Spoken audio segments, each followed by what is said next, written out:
नमस्ते दोस्तों, आज इस चैनल में आप लोगों का स्वागत है।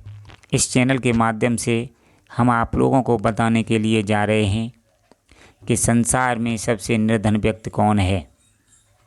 देखिए, इस संसार में सबसे निर्धन व्यक्ति हमारे वेद शास्त्र पुराण ग्रंथों ने बताया है कि सबसे निर्धन व्यक्ति कौन होता है।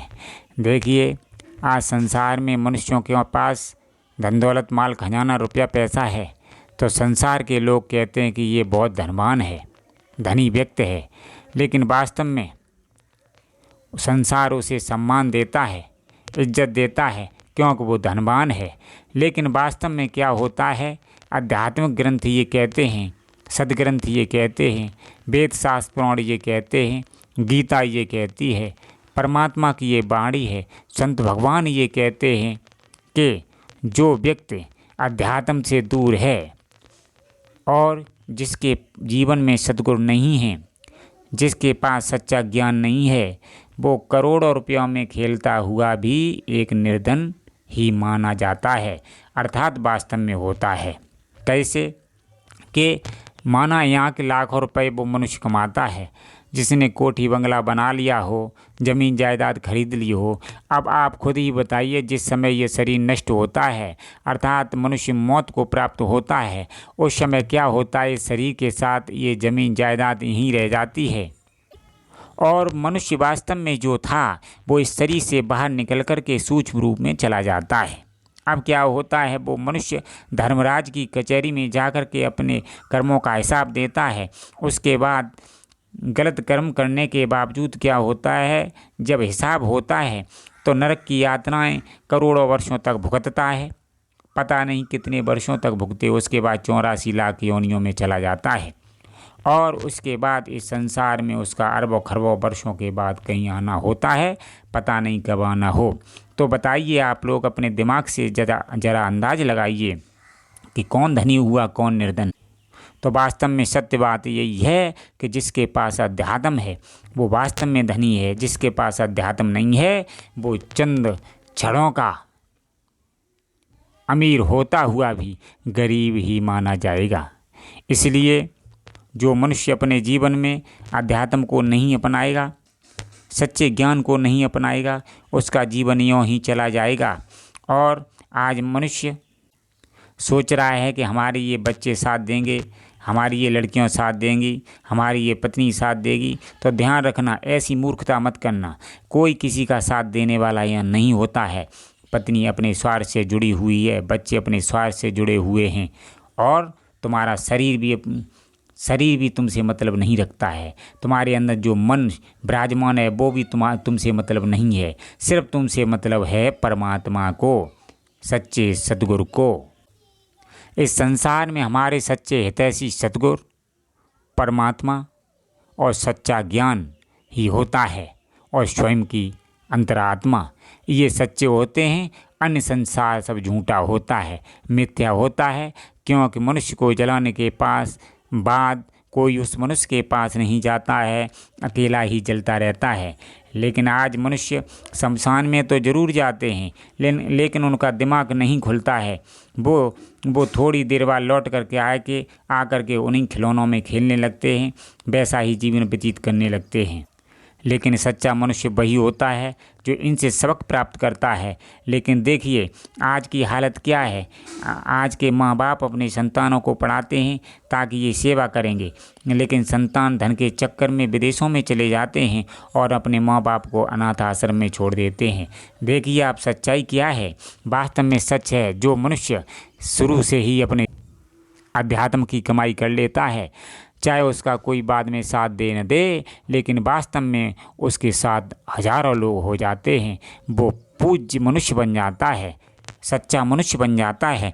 उसे किसी से मतलब नहीं रहता है, कोई साथ दे या न दे। इसलिए मनुष्य को अपने जीवन में जो मनुष्य जन्म मिला है, इसका उद्देश्य क्या है? इसका उद्देश्य परमात्मा को प्राप्त करना है। अब मनुष्य के अंदर अज्ञानता भरी हुई है। मनुष्य इस असत्य संसार को ही सत्य समझ बैठा है, इसी को ही सब कुछ मानता है, इस खेतीबाड़ी को ही सब कुछ मानता है। क्या वास्तव में ये सही है? बिल्कुल गलत है। क्योंकि वास्तव में जो सत्य है जिसे मनुष्य को मानना चाहिए वो परमात्मा है। मनुष्य के अंदर विराजमान अंतरात्मा सूक्ष्म रूप से है जो उसके सच्चे साथी हैं। इसीलिए मनुष्य को अध्यात्म से जुड़ करके अपने जीवन में सतगुरु को अपनाना चाहिए और अब भक्ति करके परमात्मा को प्राप्त करना चाहिए। ये जन्म दोबारा नहीं मिलेगा। ये जिस प्रकार, इसलिए मनुष्य को वास्तव में संसार में रहते हुए अपने उद्देश्य को नहीं भूलना चाहिए। जो मनुष्य अपने उद्देश्य को भूल जाते हैं वो कष्ट ही पाते हैं। ध्यान रखना, इस मनुष्य जीवन में जो आराम बिता रहे हैं, आराम का जीवन बिता रहे हैं, उन्हें अंत में बहुत पछताना पड़ेगा। ये आराम ही उनका जीवन बर्बाद कर देगा। आज संसार में मनुष्य के अंदर विषय विकार अपना प्रभाव दिखा रहे हैं। उसके अंदर गलत आदतें बन गई हैं। मनुष्य काम का शिकारी हो गया है। बताइए, क्या ऐसी हालत में वो सच्चे आनंद को प्राप्त कर सकता है? मनुष्य की आदतें खराब हैं, गलत आदतें हैं, काम के विकारों में फंसा हुआ है। ऐसा मनुष्य सोचता है कि मुझे आनंद मिल जाए, शांति मिल जाए, परमानंद मिल जाए। क्या ये संभव है? कभी भी संभव नहीं है। ऐसा मनुष्य परमात्मा की झलक कभी भी प्राप्त नहीं कर सकता है। सच्चे आनंद को कभी भी प्राप्त नहीं कर सकता है। अपने जीवन को आनंद से कभी नहीं बिता सकता है। क्योंकि संसार में एक क्षण के लिए भी किसी को चैन नहीं मिला है, न मिलेगा। क्योंकि ये संसार दुखालय है। प्रतिक्षण मनुष्य का जीवन परिवर्तित हो रहा है। ध्यान रखना, ये 84 लाख योनियों के बाद जो जीवन मिला है सिर्फ परमात्मा को प्राप्त करने के लिए। लेकिन आज इंसान भूल गया है, गलत आदतों में फंस गया है, गलत आदतों के चक्कर में पड़ करके जीवन बर्बाद कर रहा है। लेकिन आदतों की रिसर्च ये कहती है, मनुष्य गलत आदतों में यदि पड़ गया तो कभी भी मनुष्य अपने जीवन को नहीं निकाल सकता। क्योंकि आदत बहुत बड़ी भयंकर होती है। इसलिए अपने जीवन को होश से बिताओ। जो मनुष्य अपने जीवन में अध्यात्म नहीं अपनाएगा उसका जीवन व्यर्थ चला जाएगा। ये सत्य है। जो मनुष्य अपने जीवन में अध्यात्म को अपनाएगा उसका जीवन सुखी हो जाएगा। तो संसार में सबसे निर्धन व्यक्ति वो ही माना जाएगा वास्तव में है जिसके पास अध्यात्म नहीं है। क्योंकि वास्तव में जिसके पास सच्चा खजाना है, जिसे हम सच्चा खजाना कहते हैं, आत्मिक रूपी धन प्राप्त होता है, जिसके पास सच्ची चाबी है, सद्गुरु रूपी खजाना है, उस मनुष्य को निश्चित रूप से अमर खजाना प्राप्त हो जाएगा, अमर जीवन प्राप्त हो जाएगा। जिसका जो अमर ज्ञान को प्राप्त होकर के जो मुक्त हो जाएगा, मोक्ष का अधिकारी बन करके मोक्ष को प्राप्त हो जाएगा, परमात्मा को प्राप्त कर लेगा।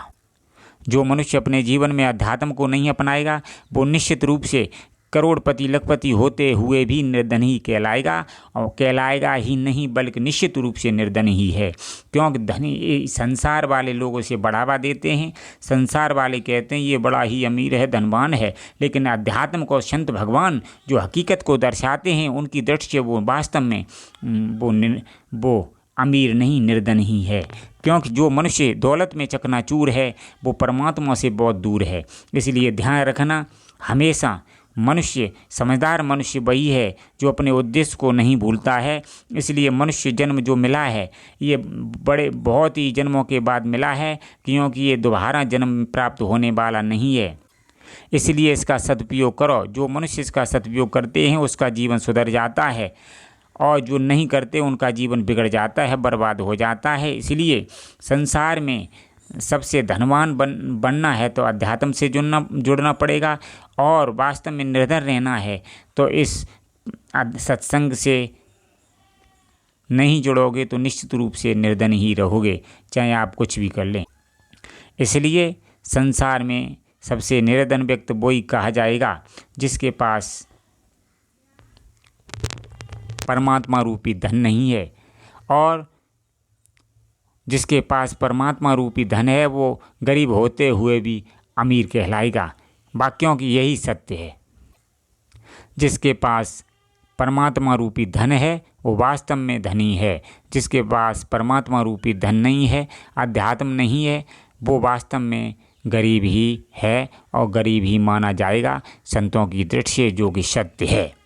इसलिए हम ज़्यादा न कहते, यही बताने के लिए जा रहे हैं कि वास्तव में मनुष्य को अध्यात्म से जुड़ना चाहिए ताकि वो अपने लक्ष्य को प्राप्त कर सके।